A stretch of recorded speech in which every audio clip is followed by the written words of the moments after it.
Je retrouve donc pour le moment avec un peu de concentration pour sortir l'argenterie. Sortir l'argenterie, c'est la troisième catégorie de ces coffrets, vous l'avez compris, avec ici une bouteille qui mérite évidemment que ce soit dans un contexte un peu plus gastronomique, un contexte où on est concentré sur les bouteilles, sur les plaisirs et surtout avec un véritable storytelling autour de l'appellation fondatrice.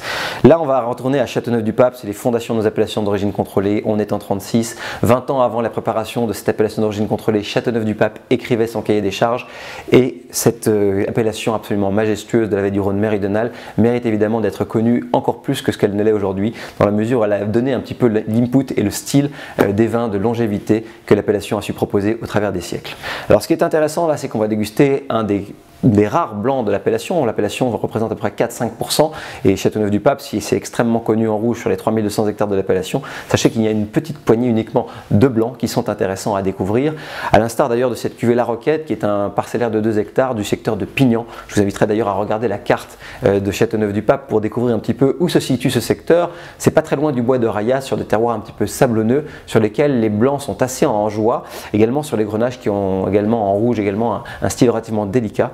Et ce qui est intéressant sur ce lieu-dit La Roquette, c'est que c'est une parcellaire que la famille Brunier, du domaine du Vieux Télégraphe, a poussé en intensité assez haut dans la dimension de texture, d'affinage, de nuances finement boisées qui accompagnent une matière ample mais également très sapide.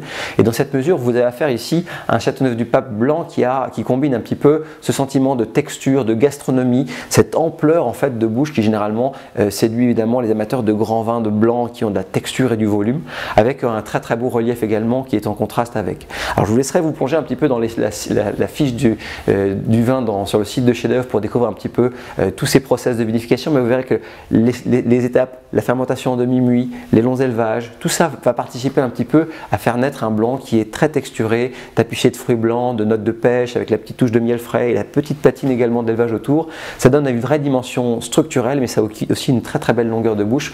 Vous allez pouvoir donc passer ici dans une dimension beaucoup plus gastronomique de ce que les blancs de la vallée du Rhône peuvent vous proposer ailleurs tout autour.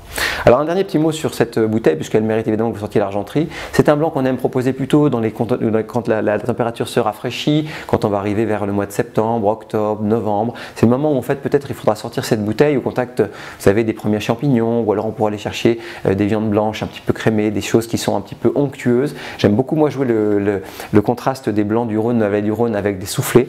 Par exemple, un joli soufflé au fromage, ça fonctionne vraiment du feu de Dieu. Mais vous pourrez aller, pourquoi pas, chercher des quenelles, des choses comme ça, travailler un peu le fenouil, pourquoi pas faire écho un petit peu aux sensations un peu anisées de la bouteille. Vous pouvez travailler un petit peu le registre méditerranéen si vous êtes du sud et que vous aimez ces connotations, où le fenouil, le thym, toutes ces herbes un peu aromatiques fonctionnent, puisque ça fait partie également des vrais tremplins aromatiques pour ce genre de bouteille.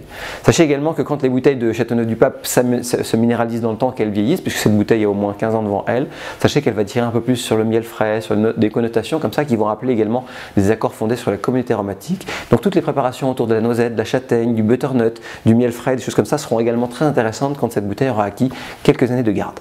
Voilà rapidement pour ce Châteauneuf-du-Pape. Alors évidemment, promettre c'est bien, mais prouver c'est beaucoup mieux. Pensez à servir cette bouteille surtout dans des beaux verres, en la carafant un petit peu, en la servant à 10-12 degrés pour ne pas la brider trop froide. Il ne faut pas qu'elle soit vraiment trop froide pour avoir toute sa texture et toute sa dimension. Mais sachez également que c'est un vin qui va beaucoup se déployer dans votre verre, donc soyez concentrés, profitez-en et surtout regardez un petit peu ce que la nature nous offre sur cette magnifique appellation. Sur ces mots, je vous remercie de nous avoir accompagnés dans cette vidéo. J'espère que ces 3 plaisirs autour des coffrets chefs-d'œuvre vous ont plu. Vous voyez, chef-d'œuvre, c'est de la découverte, c'est parfois des premiers et des deuxièmes millésimes, c'est parfois aussi un retour juste sur des appellations prestigieuses. Ça sera un petit peu le programme avec un équivalent de blanc, de rouge, de moelleux, de la découverte dans tout ce que le vin peut proposer. Sur ces mots, belle dégustation à tous et à bientôt autour d'un verre.